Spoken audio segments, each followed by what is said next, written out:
Hello hi అండి. ఈరోజు నేనైతే కానాగత్తులు తెచ్చారు. ఇవైతే నేను ఇప్పుడు కుక్ చేస్తున్నాను ఫ్రెండ్స్.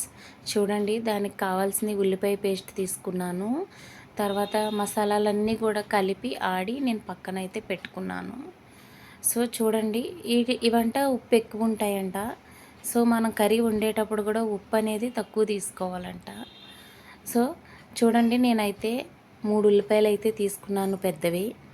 వాటిని మెత్తగా పేస్ట్ కింద అయితే చేసేసాను. మనకి మసాలాలోని అన్నీ కలిపి ఉంటాయండి.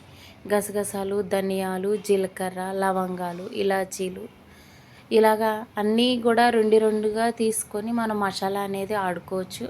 సో అందులోనే మనం ఎల్లుల్లిపాయ, అల్లం ముక్క కూడా వేసుకోవాలి.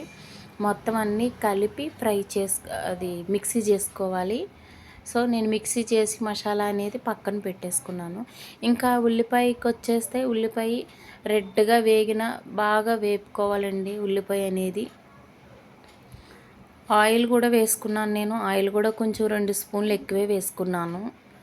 చూడండి, మనకి రెడ్ కలర్ వచ్చేంత వరకు వేపుకోవాలి ఉల్లిపాయ ఎంత బాగా వేగితే కర్రీ అనేది మనకు అంత టేస్ట్ వస్తుందండి.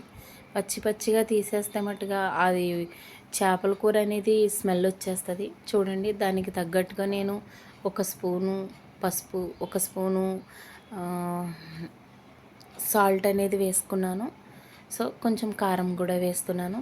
చేపల కర్రీలో ఎప్పుడు కూడా ఏ స్పైసీ కర్రీ వండినా కూడా మనం కారం అనేది ఎక్కువ యాడ్ చేసుకోవాలి. ఎందుకంటే మనకు ఉప్పు కారంలోనే ఎక్కువ అనేది రుచి వస్తుంది. సో వండే విధానం కూడా కరెక్ట్గా ఉండాలి. అందుకని ఈ మసాలా అనేది మనం ఉప్పు, కారం, పసుపు వేసుకునేది కూడా పర్ఫెక్ట్గా మనకి కొంచెం ఆయిల్ అనేది పైకి తేలేంత వరకు కూడా దాన్ని కుక్ చేయాలి మనం. ఇదిగోండి, చూసారా, నేను ఇందాక చెప్పాను కదా మసాలా పేస్ట్.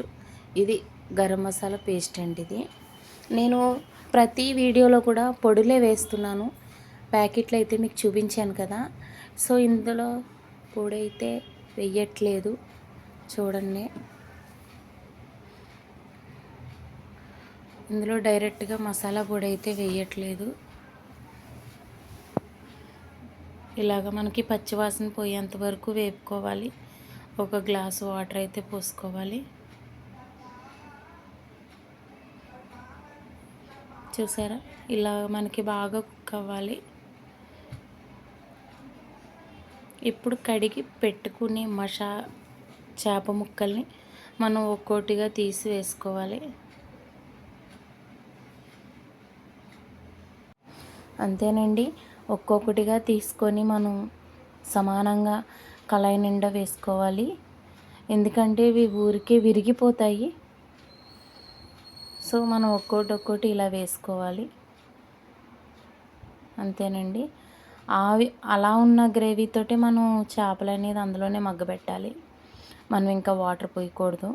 ఎందుకంటే కూరలు ఇలాగే ఉండాలి. ఫ్రెండ్స్, నచ్చితే మీకు లైక్ చేయండి, షేర్ చేయండి, తప్పకుండా సబ్స్క్రైబ్ అయితే చేయండి. ఫ్రెండ్స్, మీరు కూడా తప్పకుండా ట్రై చేయండి. Friends, bye bye.